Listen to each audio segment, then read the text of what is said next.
بسم اللہ الرحمن الرحیم۔ السلام علیکم۔ میں ڈاکٹر محمد طیب آپ کو بایو رسک مینجمنٹ کے ورچوئل ٹریننگ میں خوش آمدید کہتا ہوں۔ اس سے پہلے سیشن میں آپ بایو سیکیورٹی اور بایو سیکیورٹی کے رسک اسسمنٹ کے بارے میں سیکھ چکے ہیں۔ میرا session laboratory bio security system کے پلرز کے بارے میں ہے۔ بایو سیکیورٹی کے 5 اہم پلرز ہیں: physical security, material control accountability, personnel management, information security اور transport security.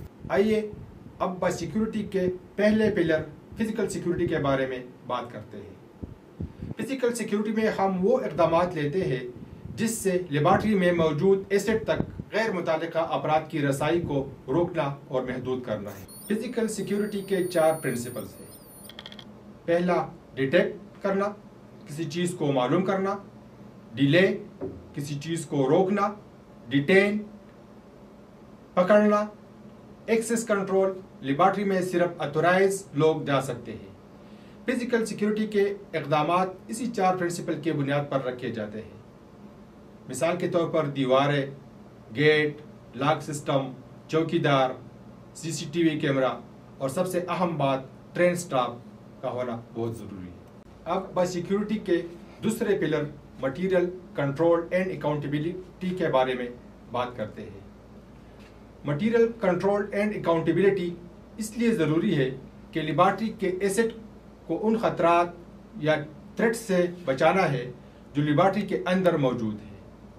Material control and accountability میں جو ضروری اقدامات لیے جاتے ہیں وہ یہ ہے کہ جراثیمی مواد کس کے پاس ہے، کہاں سٹور ہے اور اس کا ذمہ دار کون ہے۔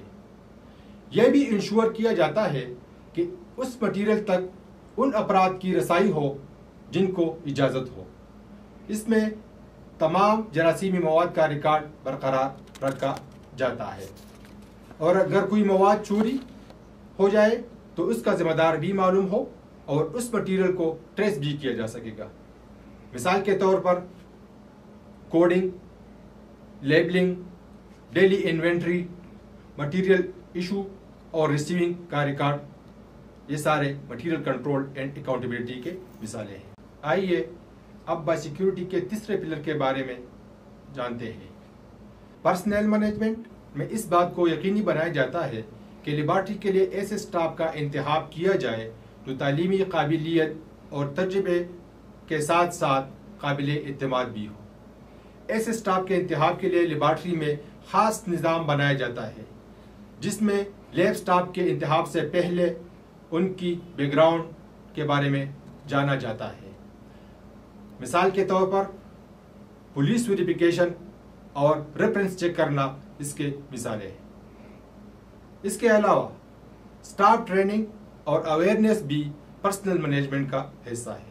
بایو سیکیورٹی کی چوتھی اہم ستون انفارمیشن سیکیورٹی ہے۔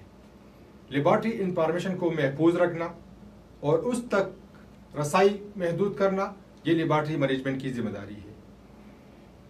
مثلاً قیمتی جراثیم کے بارے میں معلومات، ریسرچ کے معلومات، سیکیورٹی پلان کے معلومات اور سٹاف انفارمیشن کے معلومات، یہ سب حساس نوعیت کے ہیں اور اس کی حفاظت بہت ضروری ہے۔ بایو سیکیورٹی کا آخری پلر ٹرانسپورٹ سیکیورٹی ہے۔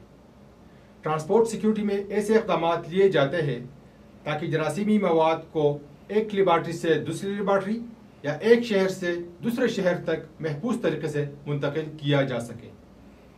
ٹرانسپورٹ سیکیورٹی میں بیچنے والے سے لے کر وصول کرنے والے تک تمام دستاویزات برقرار اور محفوظ کیا جاتا ہے تاکہ بوقت ضرورت اس مواد کو ٹریس کیا جا سکے۔ ان دستاویزات کو ہم چین آف کسٹڈی کہتے ہیں، جس کا مقصد جراثیم سے وابستہ ٹرانسپورٹیشن کے دوران بایو سیفٹی اور بایو سیکیورٹی رسک کو کم کیا جا سکے۔ بایو سیفٹی اور بایو سیکیورٹی دونوں کا مقصد ایک ہے، یعنی جراثیم کے مضر اثرات سے انسان، جانور اور ماحول کو بچایا جا سکے۔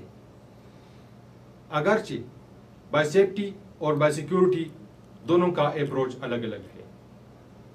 اس کے ساتھ ساتھ میں یہ بھی واضح کرنا چاہتا ہوں کہ بایو سیکیورٹی کی جو عمارت ہے وہ ان 5 ستونوں پر کھڑی ہے۔ اگر اس میں سے کوئی ایک بھی ستون کمزور ہو تو یہ عمارت کڑی نہیں ہو سکتی. لہٰذا بائی سیکورٹی کو مضبوط رکھنے کے لیے پانچوں ستونوں پر ایک جیسی توجہ کی ضرورت ہے. بائی سیکورٹی کے 5 پلر ہم نے ڈسکس کر دیے. امید کرتا ہوں کہ آپ اس کو سمجھ چکے ہوں گے. اگر پھر بھی کوئی سوال ہو، کوئی کوشچن ہو تو آپ ہم سے رابطہ کر سکتے ہیں. اپنا خیال رکھیں. بہت شکریہ.